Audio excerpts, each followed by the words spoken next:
ہمارا مجموعی مسئلہ شاید یہی بن چکا ہے کہ ہم چیزوں کو باریک بینی سے دیکھے بغیر ہی ایک رائے قائم کر لیتے ہیں اور پھر وہی رائے پتھر پر لکیر کی طرح موقف بن جاتا ہے۔ المیہ یہ بھی ہے کہ ہم یہ رائے دوسروں کی زندگیوں پر قائم کرتے ہیں، دوسروں کی زندگیوں میں تانک جھانک کرنا اور پوری طرح خبر رکھ کر پھر سے اسے خود سے جڑے ہر شخص سے شیئر کرنا، اب تو سوشل میڈیا پر اپلوڈ کر کے اسے وائرل کرنے کی خواہش بلکہ تڑپ رکھنا شاغلہ بن چکا ہے۔ کیا ہم نے کبھی یہ بھی جاننے کی کوشش کی ہے کہ دوسروں کی زندگیوں میں مسائل کیوں ہوتے ہیں؟ کوئی کسی سے الگ کیوں ہوتا ہے؟ آسمان پر بننے والے جوڑے زمین پر کیوں آ کر ٹوٹ جاتے ہیں؟ کسی کی زندگی کیوں تباہ ہو جاتی ہے؟ خوشیاں کیوں روٹھ جاتی ہیں؟ کوئی باپ اپنے بچوں سے کیسے دور کر دیا جاتا ہے؟ کوئی ماں کیسے دکھ برداشت کرتی ہے؟ میاں بیوی کے درمیان ہستی بستی زندگی کے پھول کیوں مرجھا جاتے ہیں؟ آنگن کیوں خزاں رسیدہ ہو جاتا ہے؟ طلاقیں کیوں واقع ہوتی ہیں؟ لوگ دوسری شادی کیوں کر لیتے ہیں؟ ہم ان سوالوں کے جواب نہیں جانتے یا نہیں جاننا چاہتے کیونکہ ہمیں اس سے شاید کوئی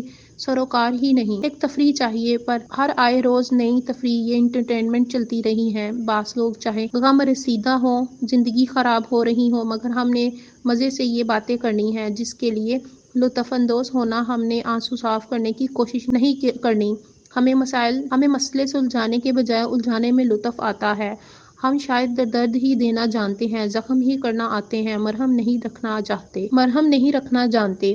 ہمارے پاس درد ہے، شاید اس کی دوا نہیں، اور اگر ہے تو شاید ہم وہ دینا نہیں چاہتے۔ ہمارا آج کا ٹرینڈ شعیب ملک اور ثانیہ مرزا کی علیحدگی اور پھر شعیب ملک کی نئی شریک خیاط ثنا جاوید ہے۔ اب ہم کچھ وقت یہ تفریح حاصل کریں گے جب تک کوئی نیا شکار نہیں آ جاتا۔ ہم یہ جاننے کی کوشش نہیں کریں گے کہ کوئی دوسری شادی کیوں کرتا ہے اور کوئی کیوں اپنے بچوں سے دور ہو جاتا ہے۔ شعیب ملک اور ثانیہ مرزا کی پچھلے کچھ عرصے سے علیحدگی ہو چکی تھی۔ اس بات کی تصدیق ثانیہ مرزا کے والد نے بھی کر دی، البتہ انہوں نے یہ ضرور کہا کہ یہ طلاق نہیں بلکہ خلا ہے، مطلب کہ شعیب ملک نے طلاق نہیں دی بلکہ ثانیہ نے خلا لی ہے۔ یہ موقف تو ایک طرف ہے، شعیب ملک کس کرب میں ہوگا، اس کی زندگی میں کیا کچھ ایسا ہوگا جو وہ برداشت کرتا رہا ہوگا، یہ کوئی نہیں جانتا، کیونکہ چار دیواری کے اندر کمرے میں بہت باتیں، کئی رویے، بہت سے واقعات ہوتے ہیں جو راز ہی رہتے ہیں اور یہی راز علیحدگی کی وجہ بن جاتے ہیں۔ ہمیں ان رازوں کا علم ہی نہیں ہوتا، ہم بس صرف یہ دیکھتے ہیں کہ علیحدگی ہو گئی، بہت برا ہوا یا پھر اچھا ہوا، مرد کو ہی برا کہا جاتا ہے، مرد نے ہی زیادتی کی ہوگی، مرد ہی ظالم ہے،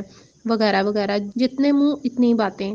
حقائق جانے بغیر یہ مغیّر تبصرے، سوشل میڈیا کی پوسٹیں، مجموعی طور پر یہ رویے دراصل معاشرے کی خوشیاں چھین رہے ہیں، معاشرے کو پستی کی طرف لے جا رہے ہیں۔ کاش معاشرے کی بہتری کرنے والے لوگوں کی تعداد بڑھ جائے، مثبت لوگ زیادہ ہوں، دکھ درد بانٹنے والے عیدی صفت روحیں ہمارے جسموں میں داخل ہو جائیں اور شاید پھر یہ زندگی جنت بن جائے، ورنہ تو یہ جہنم نما ہی رہے گی۔ کچھ کہنے، کچھ بولنے اور لعن طعن کرنے سے پہلے ہجر حال آئندہ یہ ضرور سوچ لیجیے گا کہ کوئی دوسری شادی کیوں کرتا ہے، شاید وجہ جان پائیں۔